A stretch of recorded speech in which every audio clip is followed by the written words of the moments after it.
Maligayang pagbabalik sa Rai Movie Recaps. Narito na naman po tayo para sa isa na namang magandang palabas na pinamagatang The Uncanny Counter na napalabas noong 2021. Ito ay patungkol sa isang binatilyo na isang araw ay bigla na lang naging pinakamalakas na counter na siyang tagahuli ng mga evil spirit na sumasanib sa mga tao. Kaya't ano pa ang ating hinihintay? Sit back, enjoy and relax labyo. Nagsimula ang palabas sa pagpapakita ng isang batang lalaki na nagngangalang Somon. Siya ay sinusundo ng kanyang mga magulang mula sa bahay ng kanyang lola.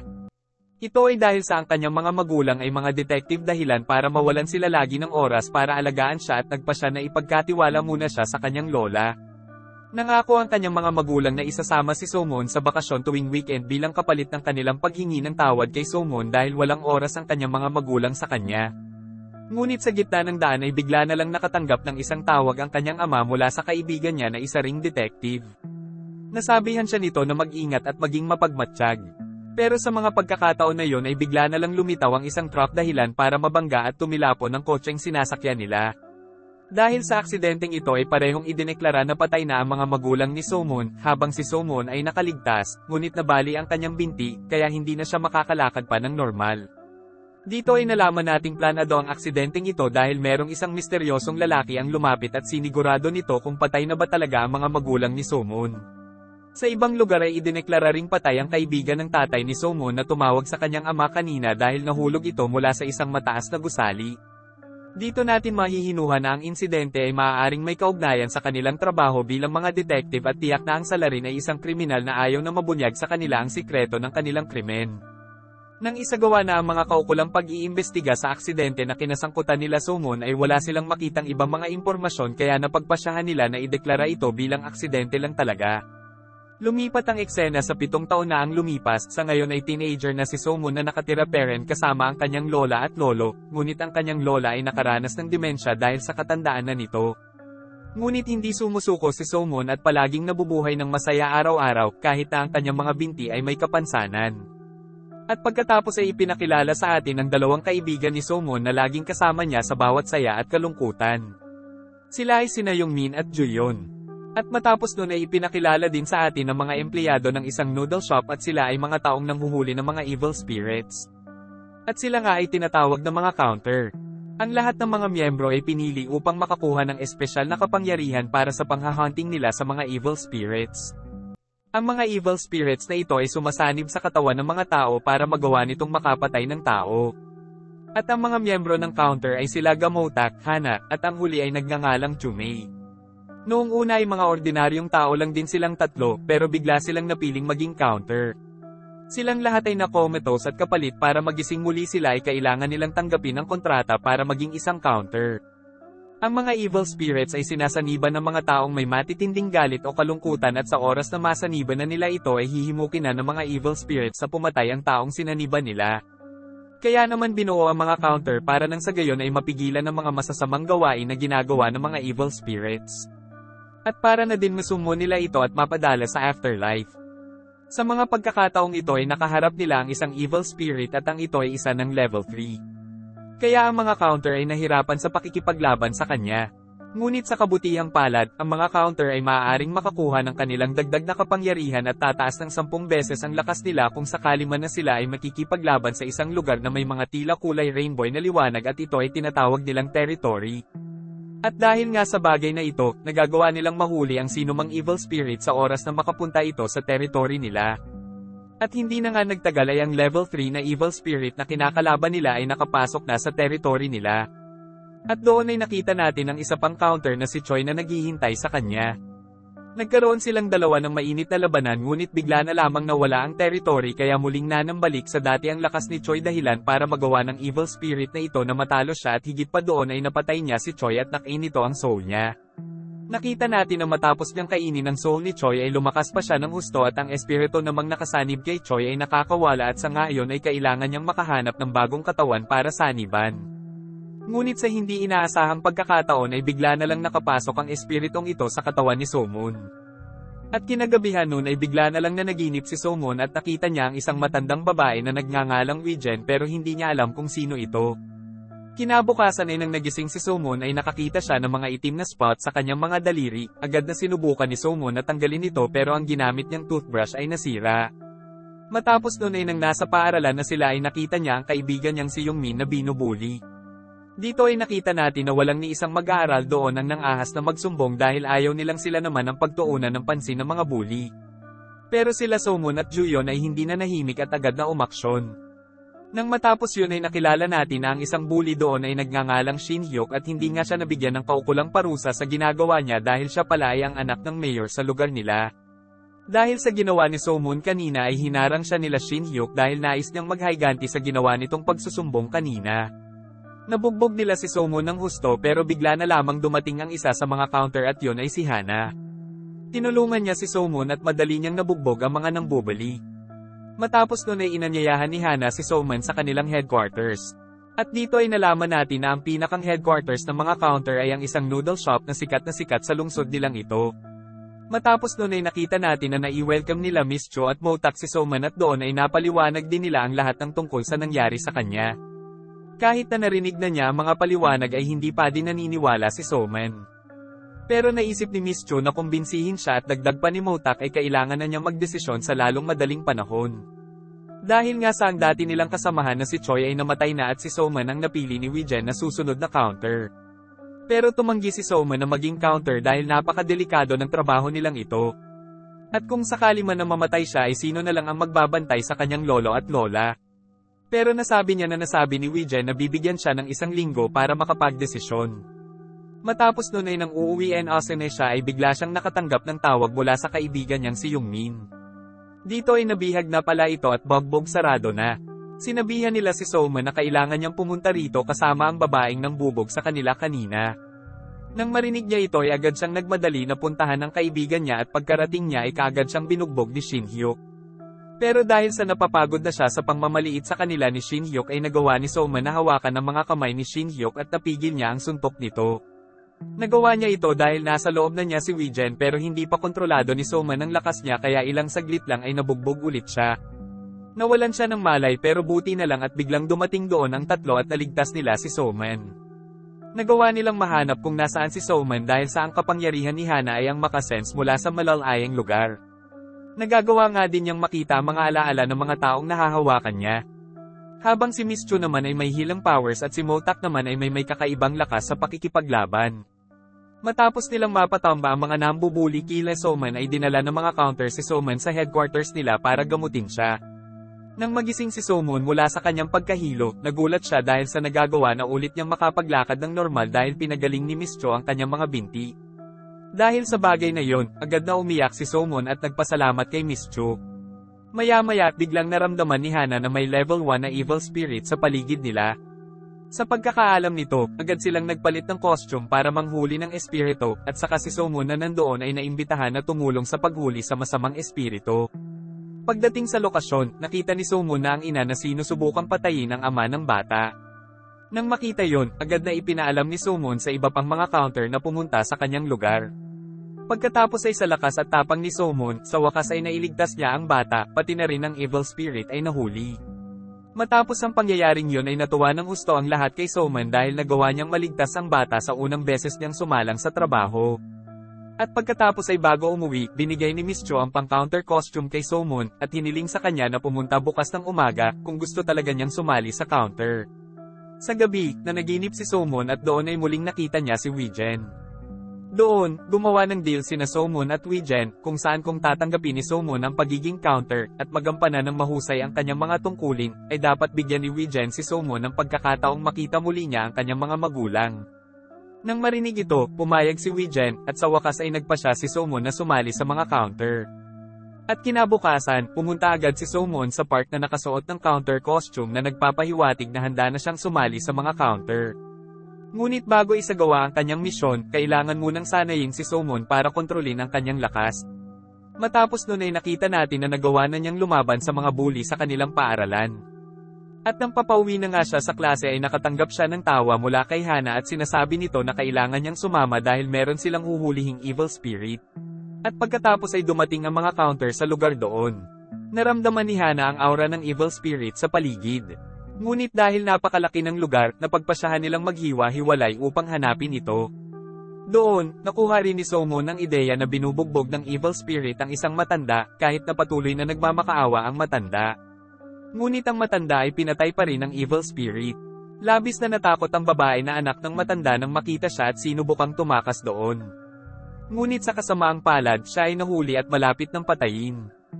Ngunit nang hawakan makakuha na ng bakal ang evil spirit ay muntik na niyang matamaan ang babae. Buti na lang at dumating si Somon at napigilan siya. Laking gulat ng ibang mga counter dahil si Somon lang ang lumalaban sa evil spirit. Kaya sinabi nila kay Somon na kailangan niyang mapigilan ang evil spirit hanggang sa makarating silang lahat doon. Ngunit nang hawakan ni Somon ang kamay ng evil spirit, bigla niyang nakita ang alaala ng sinaniban kung napatay din ng evil spirit ang mag-asawang kakilala niya na umaakyat sa bundok. Nang mapansin ng evil spirit na natigilan si Somon ay nagawa niyang mabaligtad ang sitwasyon at nabugbog niya si Somon. At matapos nito ay nagawa niyang tanggihan ang babae papaalis. Nang papatayin na sana nito ang babae ay sa kabutihang palad ay napigilan ni Motak ang pagbagsak ng higanteng bato sa babae. Habang si Somon naman ay nagpatuloy na ulit na labanan ng evil spirit at galit na galit siya dahil nakapatay na ito ng mga tao, agad niyang binugbog ang evil spirit ng walang kaawa-awa at muntik pa nga niyang mapatay ito. Pero buti na lang at nagawa siyang mapigilan ni Motak. Pagkatapos nun ay nasabihan nila si Somon na siya ang mag-summon sa evil spirit sa pamamagitan ng paggamit ng kanyang kapangyarihan para mapalabas niya ang evil spirit sa katawan ng tao. Matapos mapakawalan ng evil spirit ay ikukulong ito sa eternal prison. Habang ang mga taong napatay niya ay dadalhin sa isang mas magandang lugar. At pagkatapos ay nakipag-ugnayan sila sa pulisya upang parusahan ang mamamatay tao. Sapagkat ang mamamatay tao na sinaniban ng evil spirit ay hindi lamang pumatay ng dahil lang sa evil spirit, ngunit nagawa niya ito dahil ninasa din niyang makapatay ng tao, at ito ang dahilan kung bakit nakakapasok ang evil spirit sa mga tao. Nang makakita sila ng police car, naalala muli ni Somon ang kanyang mga magulang na dati ring nagtatrabaho bilang detective sa pulisya. Nang banggitin ni Somon ang pangalan ng kanyang ama, biglang naramdaman ni Motak na pamilyar ang pangalan ng kanyang ama, dahil nung araw na nagising siya sa kanyang coma ay nakakita siya ng isang business card sa kanyang bulsa at ang pangalan na nakalagay doon ay kapareho sa pangalang binanggit ni Somon.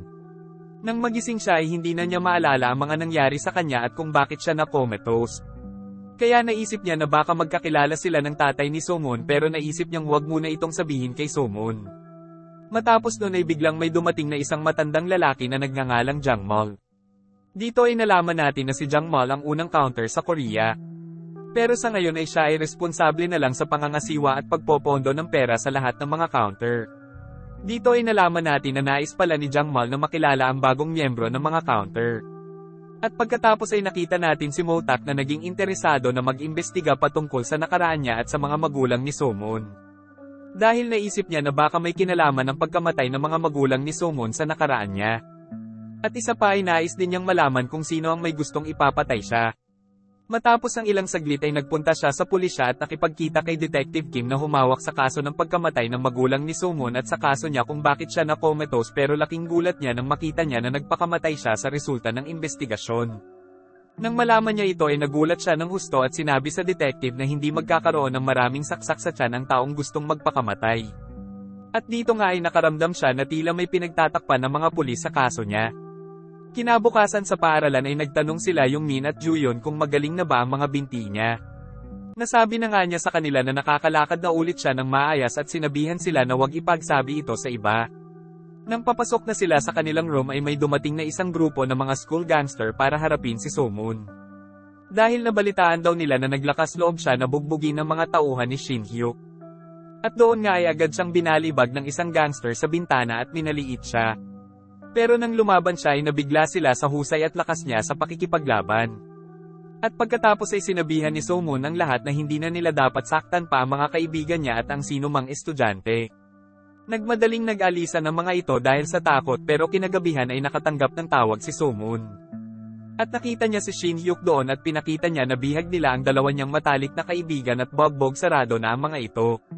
Sinabihan siya ni Shin Hyuk na pumunta doon kung gusto pa niyang mabuhay ang mga kaibigan niya.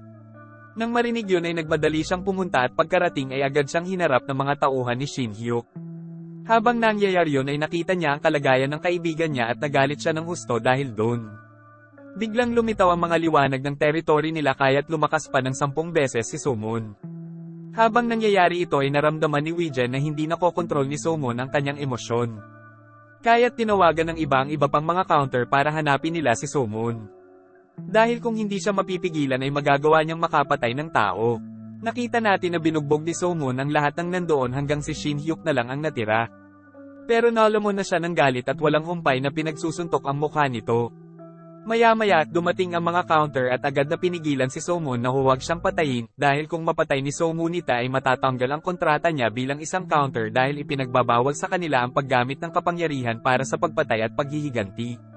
Maya-maya, dumating ang mga pulis doon.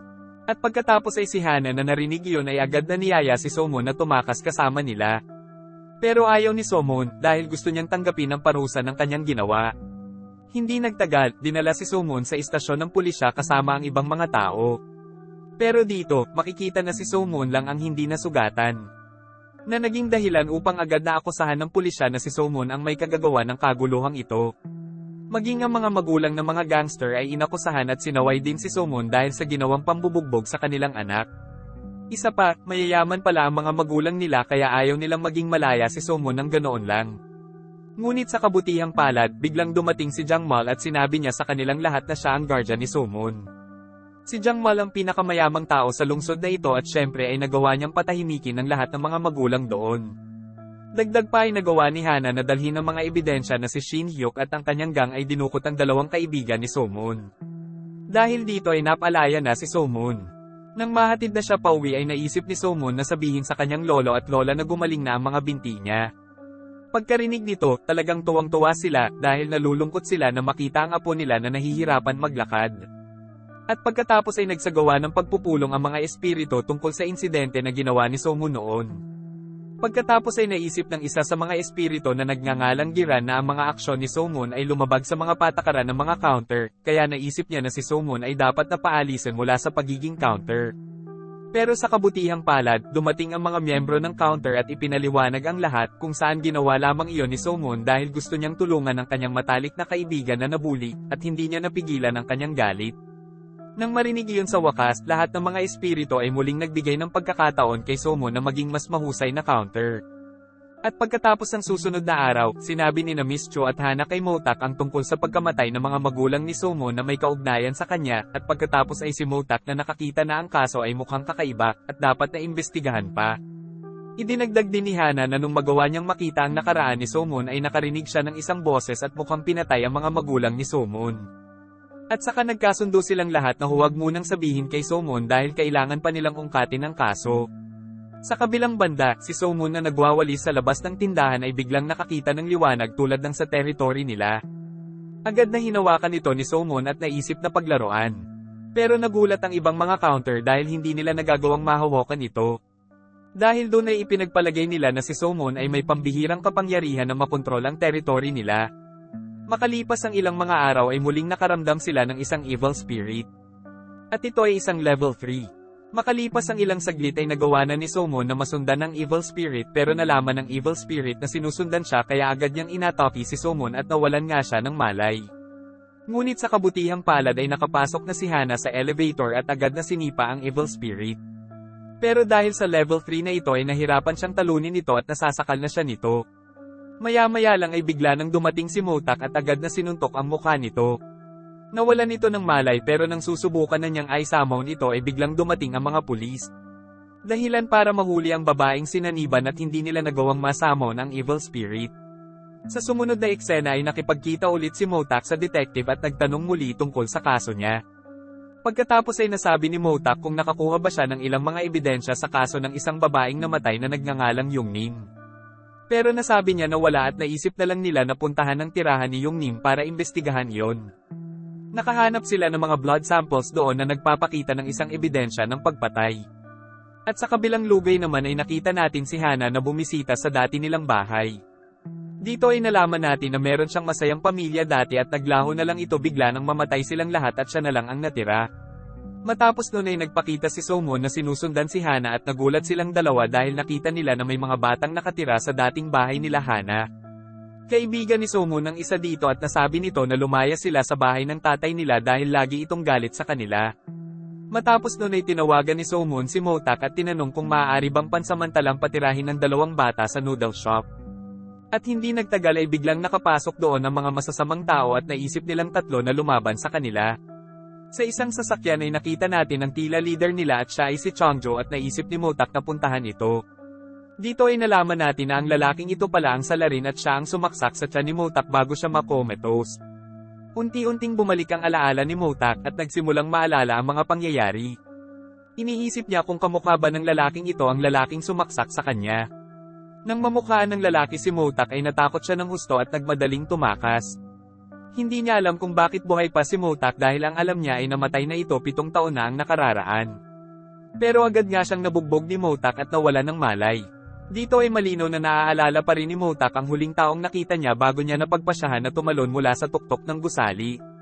Ngunit nang tingnan ni Hana ang alaala ni Changjo, lumalabas na si Changjo ay lulong sa droga at hindi malinaw ang nasa memorya niya.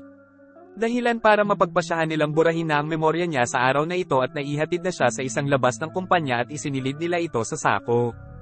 Dito, lumalabas na si Changjo ay ang nakababatang kapatid ng may-ari ng kumpanya, at ang kanyang pangalan ay Hongjo, at pagkatapos ay nalilito pa rin si Motak kung bakit nais ng isang may-ari ng kumpanya na pagtangkaan ang buhay niya. Pagkatapos ay iniisip ni Motak na baka ang kasong ito ay may anumang koneksyon sa pagkamatay ni Yongnim, na hindi pa rin nalulutas, kaya kailangang mag-imbestiga pa ni Motak para malaman ang lahat. Sa kabilang banda, si Changjo na nagkamalay na ay hindi maalala ang mga nangyari kagabi. Pero nasabi ng isa niyang kaibigan na buhay pa si Motak at kitang-kita niya na si Motak ang umatake sa kanila kagabi. Pero nang marinig ito ni Changjo ay nasabihan niya ang kaibigan niya na naghahalucinate lang siya dahil 7 taon nang patay si Motak. Si Hongjo na narinig yun ay na-curious at gustong makasigurado kung buhay pa si Motak. At inutusan niya silang dalawa na mag-imbestiga. At kung totoo man na buhay pa si Motak ay kailangan nilang patayin si Motak sa harap niya ng direkta. At mula rito, nabunyag kung bakit gustong patayin ni Hongjo si Motak. Alam kasi ni Motak ang malaking sikreto na magbabanta sa posisyon ng mayor kung ito ay may lathala sa publiko. At saka si Hongjo na laging humihingi ng tulong sa mayor. Siyempre, sangkot din siya sa kasong ito. At kung mapapanatili ng mayor ang kanyang reputasyon, ang alkalde ay maaaring tumakbo bilang pangulo. At kung mananalo ang mayor ay makakakuha sila ng posisyon sa gobyerno. Sa sumunod na eksena ay makikita natin na tinipon ng mayor ang kanyang mga tauhan. Dahil mayroon daw isang konsehal na ngayon ay humahad lang sa plano niya para magpresidente. Kaya naisip niyang utusan ng isa niyang tauhan na si Sampil para takutin ang konsehal at para pumirma ito sa papeles na susuportahan niya ang mayor. Matapos nun ay nakita natin na inutusan ni Sampil ang kanyang ampon na takutin at papirmahan iyon sa konsehal. At dito ay nakilala natin na ang ampon niya ay si Chongzin. At siya ay sinapian ng isang level 3 na evil spirit at siya nga din ang pumatay sa counter na si Choi sa simula ng kwento. Nagawa ni Chongzin na papirmahan ng kaukulang dokumento pero bigla na lamang siyang sinapian ulit ng evil spirit at nagawa niyang mapatay ito. At dahil sa ginawa niyang ito ay binugbog siya ni Sampil at kung sakali man na madawit dito ang pangalan ng mayor ay magdurusa silang lahat sa kahihinatnan. At pagkatapos ay ang babaeng pulis na nagngangalang Jong Yong na humahawak sa kasong ito ay nagawang mahanap si Chongzin sa CCTV. Sa ibang lugar, ang mayor, na alam na ang tungkol dito, syempre, ay nakipag-usap kay Sampil dahil sa mga aksyon ng kanyang ampon na napaka-barbaric. Dahil ayaw niyang masira ang kanyang reputasyon, napilitan ng mayor na utusan si Sampil na agad na patayin si Chongzin. At sa gabi, agad na pinagalitan ni Sampil si Chongzin. Habang nakatutok ang baril sa kanyang ulo, at si Chongzin na nakakita nito ay nadismaya kay Sampil dahil itinuring na niya itong sarili niyang ama. Ngunit biglang sinapian muli ng evil spirit si Chongzin, kaya nagawa niyang makontrol ang baril na hawak ni Sampil at napaputok niya ito sa ulo nito. At pagkatapos ay lumipat ang eksena kay So-moon na nagbubukas ng archive ng kanyang mga magulang. Doon, hindi sinasadyang nakakita siya ng memory card na naglalaman ng mga video recording. Matapos niyang makita ito ay nagpunta na siya sa headquarters at nakipagkita kay Motak. Matapos ipakita ang video, naisip ni Motak na maaaring may kaugnayan ng video sa kaso ni Yongnim na hindi pa rin natatagpuan ang kanyang katawan. Sa kabilang panig, nakita rin ni Motak ang impormasyon mula sa isang sample ng dugo na nakita niya sa bahay nila Yongnim. Kung saan natukoy ng sample ng dugo na ang salarin ay isang lalaki. Pero hindi pa nila alam kung sino ito. At mula nang makuha ang impormasyon, nagtulungan sina Motak at So-moon para hanapin kung sino ito. Ngunit sa gitna ng kanyang investigasyon, sa wakas ay nalaman ni So-moon na hindi pala aksidente ang pagkamatay ng kanyang mga magulang. Pinatay pala sila. At ang muli niyang ikinagulat ay si Mo-tak pala ay isang kasamahan ng kanyang ama na nag-iimbestiga rin sa parehong kaso. Nang malaman ni So-moon na alam na nila ang tungkol dito ay nadismaya siya dahil hindi nila ito sinabi sa kanya. Pero kung tutuusin ay wala rin naman talagang maalala si Mo-tak tungkol dito. At pagkatapos ng insidente, hindi na pumunta si So-moon sa headquarters ng counter hanggang sa isang araw ay nakita niya si Hana sa labas ng kanilang bahay at ipinaliwanag niya ang lahat. Pagkatapos ay inanyayahan ni Hana si So-moon na tingnan ang nakaraan ni So-moon sa oras ng pagkamatay ng kanyang mga magulang. At pupunta sila sa nakaraan sa tulong ng kapangyarihan ni Hana. Doon, labis na nalungkot si So-moon nang makita niyang muli ang mukha ng kanyang mga magulang, at sa pangyayaring iyon, nakita nilang dalawa ang driver ng truck na nakabangga sa kanyang pamilya, at isa pala sa mga kasamahan ng driver ay si Chongzin. Doon, agad na sinipsip ni Chongzin ang kaluluwa ng kanyang mga magulang dahilan para makulong ang mga kaluluwa nito sa loob ni Chongzin. At pagkatapos ay si So-moon na nakakita nito, na galit, ay agad niya itong gustong suntukin, at kakaiba, naramdaman din ni Chongzin ang presensya ni So-moon, kahit isa na lang alaala ang lahat ng ito. Ngunit sa kabutihang palad, si Hana sa buong lakas ay agad na naibalik si So-moon sa totoong mundo bago pa magulo ni So-moon ang mga bagay-bagay. Ngunit sa kasamaang palad, isinasaalang-alang ni Chongzin ang kanilang mga mukha, at ihahanda niya ang kanyang sarili na labanan sila. Dito ay nalaman natin na isa palang hitman si Chongzin at tauhan na siya ng mayor magmula pa nung una. Pagkatapos ng insidente, nagpa siya ang counter na hanapin si Chongzin na may layuning maghiganti, at palayain ang espiritu ng mga magulang ni So-moon na nakulong sa katawan ni Chongzin. At sa search mission nila, inanyayahan nila si Jong-yong na magtulungan para mas madaling mahanap si Chongzin. Pagkatapos nito, pupunta sila sa pabrika kung saan matatagpuan si Chongzin, ngunit sa kasamaang palad, hindi nila mahanap si Chongzin, at sa halip ay natagpuan nila ang katawan ni Sang-pil na nakaipit sa isang tumpok ng mga kotse, at pagkatapos ay si Jong-yong na nakakita nito ay agad na ipinaalam sa mga reporter para nang sa gayon ay hindi na magagawa ng mga pulis na pagtakpan ito. Makalipas ang ilang araw, sa kalagitnaan ng isang search mission, biglang naramdaman ni Hana na may evil spirit sa paligid nila. At ang evil spirit na ito ay ang sariling tiyuhin ni Hana. Nang malaman yon, agad na sumugod ang mga counter para tugisin siya.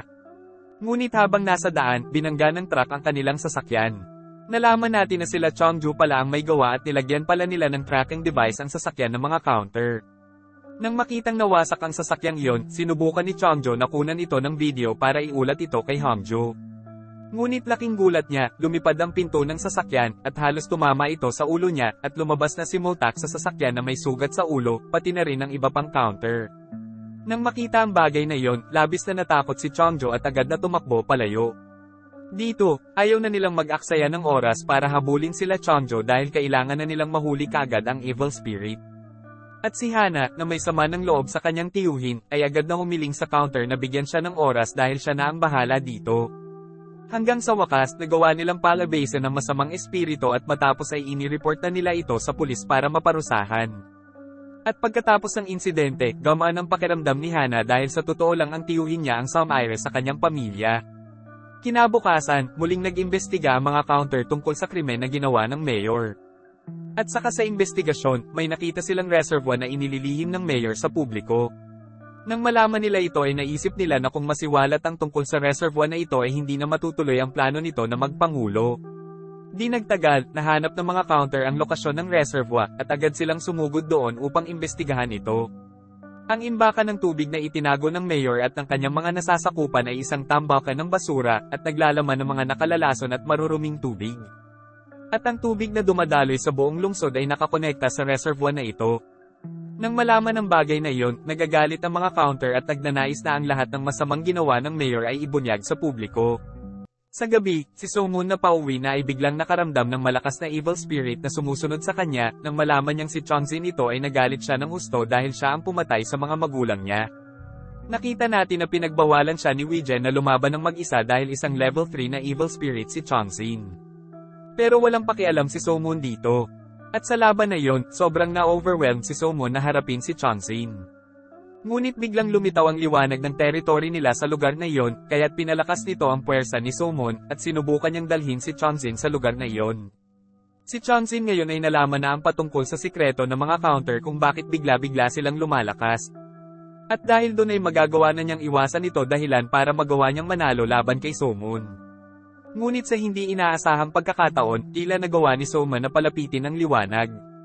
Ngunit sa kasamaang palad, ang kamay niya ay agad na sinaksak ni Chongzin, dahilan para muling mawala ang liwanag. Maya-maya, dumating doon si Jongyong na agad tumutok ng baril kay Chongzin, ngunit agad na nakuha ni Chongzin ang baril. Mabuti na lang at isa-isa nang dumating ang mga counter para tulungan si Somun. Nang makita ito ni Chongzin ay naisip na hindi niya kayang labanan sila ng sabay-sabay kaya't napagpasyahan na niyang tumakas.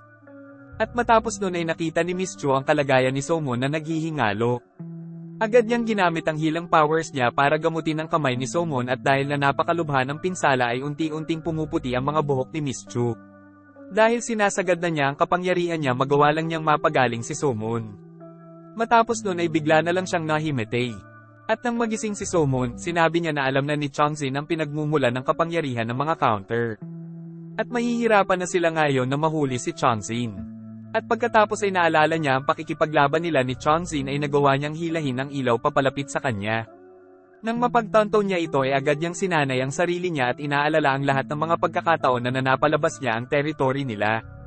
Inaalala niya ang mga naranasan niya pati na rin ang mga emosyon na dinanas niya nang magawa niya ito.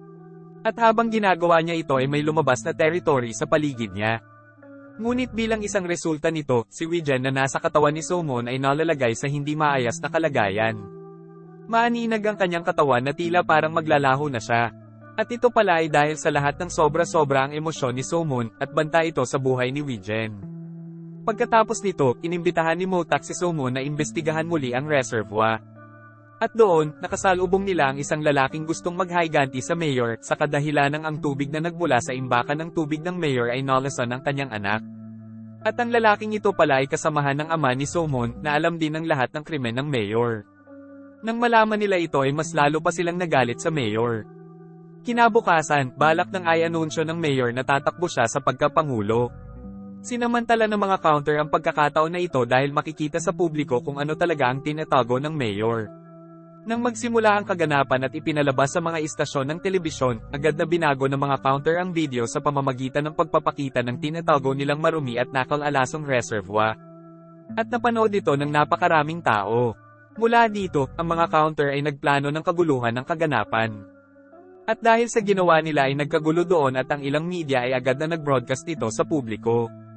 Nang makita ang lahat ng kaguluhan, natural na nabigla ang mayor kasama ang kanyang mga nasasakupan, at umalis sila doon upang hanapin kung sino ang salarin. Pagkatapos ng insidente, masaya ang mga counter at ipinagdiwang ang kanilang tagumpay. Ngunit biglang tinawag ang mga counter ng mga espiritu at mayroong pinuno ng espiritu na nagpakita ng lahat ng pag-uugali ng mga counter na lumabag sa mga patakaran. Kung saan ang mga counter na ginamit ang kanilang kapangyarihan sa mga ordinaryong tao at hindi sa paghuli sa mga masasamang espiritu, sila ay aalisin bilang mga counter kung sila ay lalampas sa 5 paglabag. Isa-isang lumapit ang mga counter at ipinakita kung anong mga paglabag ang kanilang nagawa. Kung saan nakagawa si Hana ng 4 na paglabag at isa pang beses na lalabag siya ay yun na ang katapusan ng pagiging counter niya. Habang si Motak ay nakakuha ng 3 paglabag at si Miss Cho ay 2 paglabag lamang. At nang tawagin naman si Somun ay nasabi sa kanya na meron na siyang 3 paglabag. Ngunit nang matapos ang pagpupulong, sinabi ni Wijen bilang espiritu ni Somun na nais na niyang tanggalin si Somun bilang counter kahit hindi pa siya nakaka5 beses na lumabag. Yun ay dahil sa hindi daw nito kayang makontrol ang kanyang emosyon. At yun ay nakapaglalagay sa panganib sa buhay mismo ni Wijen. Nang marinig ito, humingi si Somun ng pagkakataon dahil kailangan niyang palayain ang mga espiritu ng kanyang mga magulang. Ngunit walang kabuluhan lamang iyon dahil pumayag ang pinuno ng espiritu sa kahilingan ni Wijen at binawi ang counter power mula kay Somun. Pagkatapos ng desisyong iyon, agad na binura ni Jang Mal ang alaala ni Somun at ibinalik siya sa kanyang orihinal na buhay bilang isang lampa na lalaking may kapansanan. Nang makita natin si Somun na nasa paaralan at hindi ulit makalakad ng maayos ay naisip nila Shin Hyuk na pag-tripan ulit siya dahil sinisigurado lang nila na hindi nagpapanggap si Somun ngayon. At sa ngayon nga ay hindi na sila kayang labanan ni Somun, habang si Yongmin at Juyeon na nakakita nito ay agad namang nakaramdam ng pagtataka dahil bumalik muli ang kapansanan ni Somun at matapos na marinig ni Somun sa kanila na gumaling na siya ay nagtaka siya sa sinasabi nila. Dahil wala siyang maalala na kahit ano.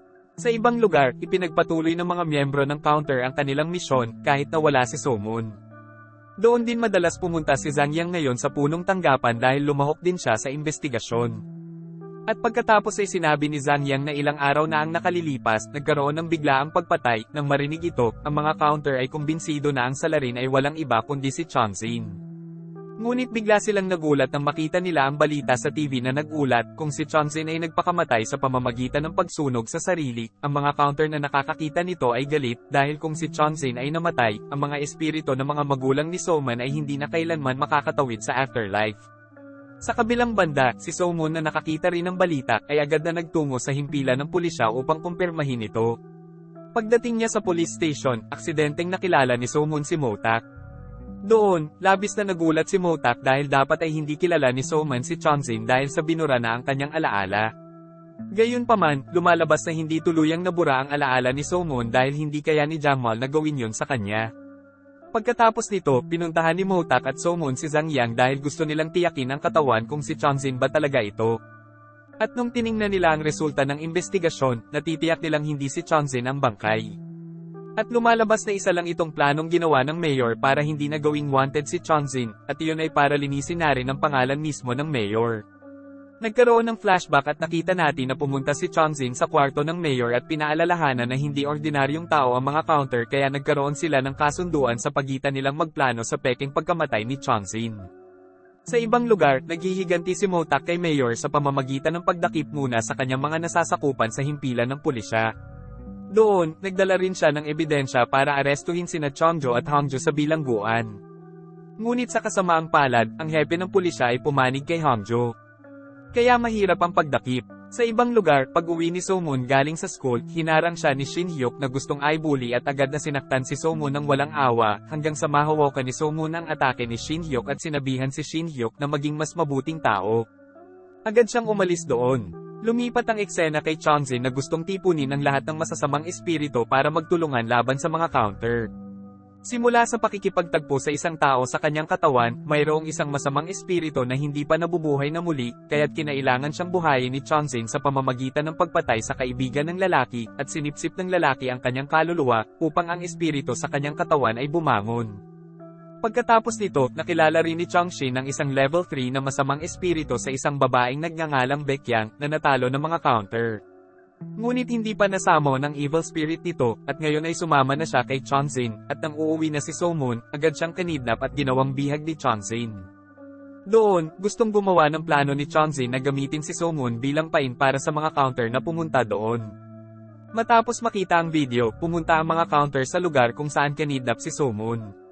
Malaki ang kumpiyansa ni Chongqing na kaya niyang patayin ang lahat ng mga counter, lalo na alam niya na si Somun ngayon ay hindi na isang counter at walang lakas.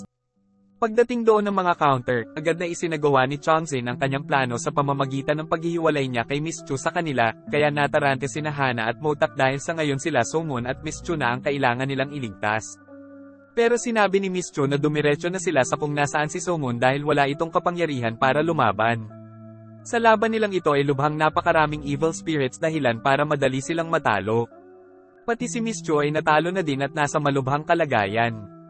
Nang makita ito ni Somun ay nakonsensya siya dahil wala siyang magawa para tulungan sila, at tanging pag-iyak na lang ang nagagawa niya habang nakikita niya na sinusubukan na ni Chongqing na sunugin ang buong lugar.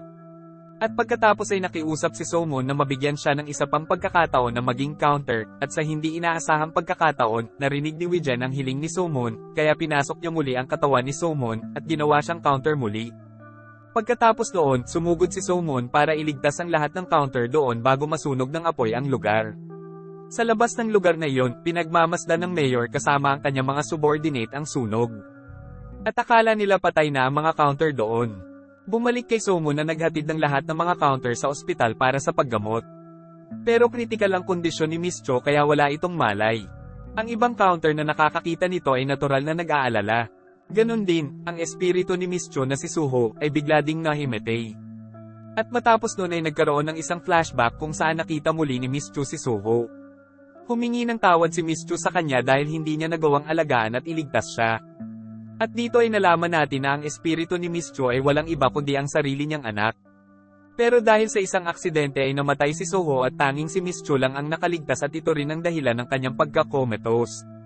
Magmula nang mamatay si Soho ay naging espiritu na siya ng kanyang sariling ina. At doon ay nasabi ni Suho sa kanyang ina na ipagpatuloy niya ang buhay niya. Matapos noon ay nakita natin na biglang nagkamalay na si Miss Cho. Sa sumunod na eksena ay nagtipon muli sila sa kanilang headquarters at doon ay nasabi ni Motak na nung nataman ng atake ang ulo niya ay may ilang mga kaganapan sa kanyang nakaraan ang naaalala na niya. Dito ay nasabi niya na naaalala na niya kung ano ang kasong inimbestigahan nila ng tatay ni Somon. Matapos noon ay tinawagan ni Motak si Zhang Yang at sinabi niya na naaalala na niya ang lahat. Dito ay nasabi na din ni Motak na naaalala na niya ang relasyon nilang dalawa at labis na ikinatuwa ito ni Zhang Yang. Sumunod nun ay nagkasundo silang magkita para ipagpatuloy ang naudlot nilang pag-iibigan. Ngunit nang makarating na si Motak sa lugar ay laking gulat niya nang makita niya ang kanyang minamahal ay may tama ng baril sa ulo nito. Nang makita ito ay labis siyang nalungkot at nais lang niyang masabi na nagpapasalamat siya sa kanya dahil hinintay siya nito ng napakahabang panahon. Matapos nun ay idineklara ng patay si Zhang Yang. Pero sa araw ng libing ay nalaman natin na pinagtakpan ng pulisya ang kaso ng pagkamatay nito at sinabi na nagpakamatay siya. Nang marinig ito ni Motak ay hindi niya matanggap ang sinasabi nila at agad siyang naghinala kay Choi. Siya ang hepe ng pulisya at siya lang ang palaging nagsasara ng mga kaso para sa mayor. Kinabukasan ay nagtipon-tipon ng mga counter at nagplano muli sila upang maghiganti. Naisip nilang pag-away-awayin ng mga subordinate ng mayor upang madali nilang matalo ang mayor. Ang unang bahagi ng plano ay kailangan ni Jiang Mal na magpanggap bilang isang taga-suporta sa kampanya ng mayor. At dito nga ay nakuha nila ang tiwala ng mayor at dahil doon ay nahulog na sa bitag ang mayor. At pagkatapos noon ay sinabihan ng mayor ang mga tauhan niya na maghanda sila ng 5 bilyon dahil gagamitin daw niya ito sa paghahanda para sa kampanya. Ngunit nagawa ng mga counter naman ako ang lahat ng pera at pinalitan ito ng mga maletang tubig lang ang laman. Nang makita ng mayor ito ay nagalit siya ng husto sa mga subordinate niya at habang nangyayari yon ay sinamantala ni Jiang Mal na kunin ang ilang mga kagamitan na ginamit nila para kuhanan ng sample ng kanilang DNA. Matapos noon ay pinagalitan ng mayor sina Tessen at Hangzhou dahil hindi nila ginagawa ng maayos ang trabaho nila. Dahil doon nagtagumpay ang plano ng mga counter na pag-away-awayin sila. At sa ngayon nga ay napagpasyahan na ni Tessen na hanapan ng kahinaan ng mayor dahil ayaw na niyang patuloy na hinahamak siya. Habang si Hangzhou naman ay naisip na lang na umiwas dahil ayaw niyang makialam. Pero nasabihan niya si Changzhou na pumunta siya sa reservoir at hukayin ng isang mahalagang ebidensyang nakatago doon. Pero sa kabutihang palad ay nalaman nila Somon at Motak ang balak nila at sinundan nila si Changzhou. Matapos na makuha ang suitcase sa kanila ay binura na nila ang alaala ng dalawa. Matapos noon ay dinala na ni Motak ang suitcase na dapat ay susunugin na nila Changzhou. At ang ebidensyang nais nilang sunugin ay walang iba kundi ang bangkay ni Yongnim na 7 taon nang nakalibing doon. Nang malaman nila ito ay agad nila itong nireport sa karatig bayan na pulisya para hindi magawa ng pulisya na mapagtakpan pa ito. Matapos ang investigasyon ay nagtugma ang ilang sample sa DNA ng mayor at sa mga kasamahan nito. Inaresto nila ang mayor at matapos noon ay gama na ang loob ng mga counter dahil matututukan na nila ang paghuli sa mga evil spirits. Samantala ay patuloy na nagtatago si Chongzin at ang kanyang mga kasamahan na evil spirit. At sa ngayon ay papunta sila sa isang orphanage. Dito natin nalaman na galing si Chongzin sa ampunan na ito at ang head dito ay tinuring din niyang kanyang ama. Nang muli niyang makita ito ay tila natuwa ito nang makita si Chongzin. Pero nang mahawakan nito ang ulo ni Chongzin ay naalala niya na siya ang may kagagawa nito. Pero dito nga ay ayaw pa ring humingi ng tawad dito sa mga nagawa niya kay Chongzin at hindi siya nagsisisi sa mga nagawa niya ay naisipan ni Chongzin na patayin siya at matapos nun ay kinain na din niya ang soul nito na nagpalakas ng husto kay Chongzin. Sa kabilang banda ay tinawag muli ang mga counter at doon ay sinabi ni Weijen na sa ngayon ay umabot na sa huling antas si Chongzin. Dahil doon ay mas mahihirapan na silang masamon ito. At ang mas masahol pa nga dito ay makalipas ang 30 araw ay kung hindi pa nila masasamon ito ay tuluyan ng hindi makakalaya ang mga soul ng taong napatay ni Chongzin. Nang marinig nila ito ay nagulat sila at tinanong kung ano ang dapat nilang gawin. Doon ay nasabi ni Weijen na merong isang paraan na ginamit ang mga counter dati para talunin ang katulad ni Chongzin. Sa pamamagitan ng 4 na tungkod ay gagawa sila ng isang mahiwagang barrier at ikukulong nila ang evil spirit sa loob nito. At manghihina ang mga evil spirit ng todo sa oras na nasa loob na sila. Dito ay mahalaga ang papel ni Somon dahil kailangan niyang mapalabas ang territory nila para magawa niyang talunin si Chongqing. Matapos malaman kung paano gawin yon, nagsimulang sanayin ng mga counter ang kanilang mga sarili upang mahuli si Chongqing. Pagkatapos ng pagsasanay sa loob ng ilang araw, sa wakas ay napagtanto ni Somu na ang kapangyarihan na mapalabas ang teritoryo ay nagmumula sa hangarin niya na makapagligtas ng buhay ng tao. Lumipat ang eksena kay Motak na pinuntahan ng lugar kung saan namatay si Zhang Yang para maghanap ng ebidensya. At doon ay nakita niyang nakapark ang isang kotse at sa sasakyan niyang ito ay footage ng dashboard at makikita doon na isang lalaki ang bumaril kay Zhang Yang. At pagkatapos ay nakilala ni Motak si Han na siyang assistant ni Zhang Yang. Humingi ng tulong si Motak kay Han upang makahanap ng ebidensya na si Choi at ang lalaki sa footage ay iisa. At pagkatapos ay ginawa ni Han ang kanyang aksyon sa pamamagitan ng pag-iimbak ng isang eavesdropping device sa ilalim ng desk ng Chief of Police na si Choi. At pagkatapos noon, napatunayan sa pamamagitan ng device na yon na si Choi ang pumatay kay Zhang Yang at narinig ito ng lahat. Nang malaman yon, agad na pumunta sina Motak at Han sa istasyon ng pulisya at nagpakita ng ebidensya ng recording. Hanggang sa huli ay naaresto si Police Chief Choi at paparusahan. At pagkatapos ay bumalik ang eksena kay Chongzin na nasa orphanage pa. Doon, makikita ang magandang panig ni Chongzin kapag nakakakita ng mga batang ulila. Sa katunayan, napaka-friendly din niya sa kanila. Sa ibang lugar, nararamdaman ni Hana na may masamang espiritu na papatay sa isang bata. At ang masamang espiritu pala ay ang kaibigan ni Chongzin na papatay ng isang bata sa orphanage, agad niya itong sinabi sa ibang mga counter. Nang malapit na silang umalis, nakita nila ang liwanag ng isang malaking teritoryo na napalabas pala ni So-moon nang subukan niyang iligtas ang isang bata na muntik ng masagasaan ng isang truck. Habang ang masamang espiritu na papatay na sana ng isang bata ay pinigilan mismo ni Chongzin, na napagtantong ulila na rin siya. At doon ay siya na mismo ang pumatay dito at sinipsip ang kanyang kaluluwa na siyang nagpalakas. Halos di na niya makontrol ang evil spirit at muntik pa niyang mapatay ang bata. Sa gabi, nahanap ng mga counter ang lokasyon ni Chongzin. Bago simulan ng pakikipaglaban ay inihanda muna nila ang kanilang mga mahiwagang tungkod at gagamitin nila ito sa paggawa ng barrier. Habang si Somu naman ay magsasamo ng territory nila at kakalabanin si Chongzin.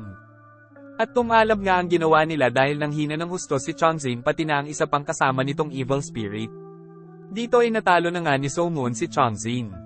Pero nang isasamo na sana niya ang evil spirit ay biglang may dumating na bata at nais niyang iligtas si Chongzin. Dahil doon ay nagkaroon ng pagkakataon si Chongzin na makalayo at binaril nga niya ang kanyang sarili. Nang makita ito ni Soman ay nagulat siya ng husto dahil kung talagang namatay na ito ay hindi na muli pang makakalaya ang mga soul ng magulang niya. Ngunit naisip ni Soman na nasabi nila na immortal na ang evil spirit sa oras na makatungtong ito sa pinakamataas na antas.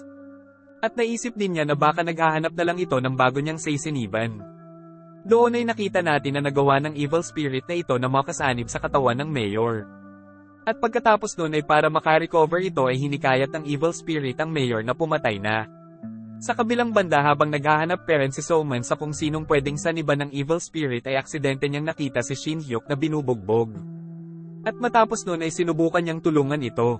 Matapos noon ay lumapit si Shin Hyuk sa kanya at biglang nakita ni Soman ang alaala ni Shin Hyuk at nakita niya na ang evil spirit ngayon ay nakasanib na sa mayor. Nang malaman niya ito ay napagpasyahan niya na pumunta sa bahay nila para kumpirmahin ito. Nang makumpirma ito ay natuwa siya dahil magkakaroon pa rin siya ng pagkakataon na maligtas ang soul ng mga magulang niya. Kinabukasan, sinabi na ni Somun ito sa lahat ng counter. Sa gabi, nagsimula silang gumamit ng isang plano upang gamitin muli ang kapangyarihan ng tungkod upang ikulong ang mayor sa barrier, ngunit biglang dumating ang isa sa mga babaeng masasamang espiritu at binali ang isa nilang tungkod upang mabaigo ang ritual sa paggawa nila ng barrier. At dahil doon ay nagtutulungan sina Soman at Motak para talunin ang mayor. Ngunit sa kasamaang palad, napakalakas ng mayor kaya't pareho silang nabigla sa pakikitungo sa kanya. Habang si Hana naman na nakikipaglaban sa babaeng evil spirit ay nagawang matalo ito at sa ngayon ay tuluyan nang nasamo ni Hana ang evil spirit mula sa babaeng ito.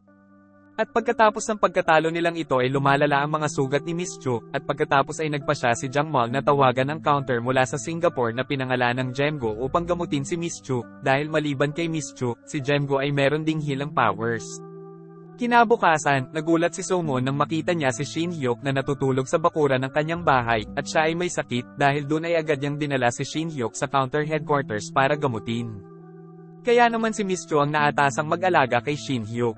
Habang ang iba pang mga counter ay susugurin na ang mayor kasama si Jongho na papalit kay Miss Chu na hindi pa gumagaling ng tuluyan. Pagdating doon, nagulat ang mga counter dahil biglang, ang evil spirit ay wala sa katawan ng mayor. At lumalabas na ang masamang espiritu ay lumipat sa katawan ni Shin Hyuk, ibig sabihin lang nito ay nasa panganib na si Miss Chu. Kaya naisip ni So-moon at Hana na direktang bumalik sa base para tulungan si Miss Chu. Habang naghihintay doon sina Jonggo at Motak dahil sigurado silang babalik ang evil spirit sa mayor. Nang si Miss Chu ay patuloy na binugbog ni Shin Hyuk, dumating si So-moon at agad siyang binugbog. Dahil ang evil spirit na ito ay hindi nakabagay sa katawan ni Shin Hyuk, madali siyang matalo ni So-moon. At biglang lumabas ito at muling pumasok sa katawan ni Mayor. At pagkatapos ay si Motak na nakakaalam na mabilis na sumubok ay naglabas ng masamang espiritu sa katawan ni Mayor. Ngunit sa kasamaang palad, napakalakas ng espiritu kaya hindi ito nagawa ni Motak. At pagkatapos ay nagalit doon ng Mayor at inatake sila at nataman si Jongho hanggang sa mamatay ito. Si Motak na nakakita nito ay labis na nalungkot dahil dalawa ng kasamahan nila ang napapatay ng evil spirit na ito. Pagkatapos nito, ang espiritu sa katawan ni Jonggo ay lumabas upang makahanap ng bagong katawan. Pero sa di malamang dahilan ay nagawa din niyang makapasok sa katawan ni So-moon. Dahil doon ay mas lumakas pa si So-moon dahil dalawang espiritu na ang nakasanib sa kanya ng sabay. At nagkaroon siya ng kumpiyansa na talunin ng mayor sa kanyang lakas ngayon. Sa gabi, dinala ni So-moon si Shin Hyuk sa kanyang bahay upang gamutin ang kanyang mga sugat at burahin din ang kanyang alaala. At sa umaga, nalilito si Shin Hyuk dahil nasa kwarto siya ni So-moon. Maging siya ay sumama rin sa almusal kasama ang lola at lolo ni So-moon. At ito na nga ang huling araw nila para masamo ng evil spirit at kung di nila magagawa ito sa araw na ito ay ang mga soul na nakakulong dito ay maglalaho na kasama na doon ang soul ng mga magulang ni So-moon. Dito nga ay napagpasyahan nila na wala na dapat mamatay ni isa sa kanila. Habang si Jangmal naman ay sinabihan ni Motak na maghintay sa headquarters nila upang tulungan ng bagong counter kung sila ay mamatay sa labanan na ito. At matapos nun ay agad na silang pumunta sa labanan. At nagsimula na nga ang labanan at sa gitna ng laban ay si Hana, Miss Chu, at Motak ay labis na nahirapan upang labanan ang mayor. Pati si So-moon ay nahirapan at nagawa nga din itong baliin ang paa niya. Nang gagamutin siya ni Miss Chu ay tumanggi si So-moon dahil ayaw na niyang malagay sa panganib ang buhay ni Miss Chu. At pinili ni So-moon na bumangon at agad sinugod ang mayor, direktang naglabas siya ng malaking liwanag ng territory nila at nagtagumpay na maparalisa ang mayor. At pagkatapos ay sinubukan ni So-moon na alisin ang masamang espiritu mula sa mayor. Pero biglang sinabi ng mayor na kung maglakas loob si So-moon na ilabas ito, papatayin niya ang kanyang lola at lolo. Na nakasakay na pala sa isang kotse at masasagasaan na ng isang truck na kontrolado ng mayor. Nang makita yon, sinabi ni Motak at Hana kay So-moon na mag-focus lang sa pagsamo ng evil spirit dahil ililigtas nila ang kanyang lolo at lola. At pagkatapos ay ang evil spirit ay nag-anyo bilang ina ni So-moon para matunaw ang konsentrasyon ni So-moon, ngunit ipinagpatuloy ni Miss Cho ang pag-resuscitate sa kanya. Hanggang sa wakas, nagawa ni So-moon na alisin ang evil spirit at iligtas ang mga espiritu ng kanyang mga magulang. At sa oras na yon, nahimatay si So-moon. Nang si So-moon ay nahimatay, siya ay napunta sa realm of the spirits. Doon niya nakitang ikinulong na si Changzin sa eternal prison at si Changzin ay patuloy na nanonambat at hindi tinatanggap ang pagkatalo niya kay So-moon. Ngunit sa wakas, nakulong na siya sa eternal prison kung saan nakakulong ang lahat ng mga evil spirits. Habang nasa ibang lugar, nagkukumpulan ng mga espiritong pinatay ni Changzin. Tila naguguluhan sila kung nasa langit na ba sila at namatay na. Kaya nagsimulang lumapit si So-moon sa kanyang mga magulang at kay Wee-Jen. Kaya tuwang-tuwa si So-moon nang lumingon sila at nakita siya.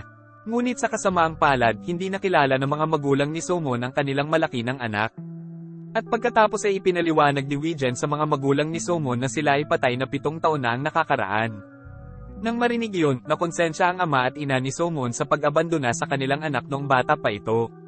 Sa wakas, inimbitahan ni Wee-Jen ang mga magulang ni So-moon na pumunta sa ibang lugar. Pero bago yon, nagpasalamat ang kanyang ina kay So-moon sa pagligtas sa kanila. At nang humakbang ang kanyang mga magulang, biglang nakilala ng ina ni So-moon ang mukha ng kanyang anak na lumaki na. Ang kanyang ina ay umiyak at humingi ng tawad sa hindi niya pagkilala sa kanya.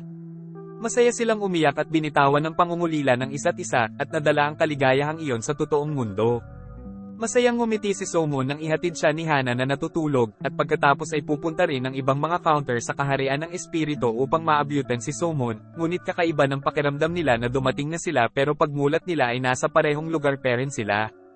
At biglang may pumasok doon at sumalubong sa kanila si Choljong na siyang dati nilang kasamahan na pinatay ni Changzin. Mukha silang tuwang-tuwa at binitawan ng pangungulila sa isa't isa, kahit alam nating diwa lang niya yon. Samantala, nagising na ang mayor mula sa kanyang pagkahimatay. Siya ay napatunayang nagkasala sa lahat ng mga kaso ng pagpatay na ginawa niya, kabilang na ang pagpatay sa mga magulang ni So-moon. Kinabukasan, pagkatapos ng klase, nakatanggap sila ng balita mula sa isang binubuli dati tungkol kay Shin-hyuk. Kaya dumiretso doon si So-man. Pero si Shin-hyuk pala ay humihingi ng tawad sa mga taong nabuli niya noon. Humingi rin siya ng tawad at pasasalamat kay So-moon dahil labis niyang pinagsisisihan ang kanyang ginawa. Habang nasa Realm of Spirit, ang counters at spirits, pinag-uusapan nila kung anong gawain ang susunod nilang gagawin dahil pakiramdam nila ay napakalakas ng kapangyarihan ni So-moon. Sa wakas, nagpasya si Weigen na libutin nila ang buong Korea para manghuli ng iba pang evil spirits. At dito na nga nagtatapos ang Season 1 ng The Uncanny Counter. Maraming salamat sa panunood.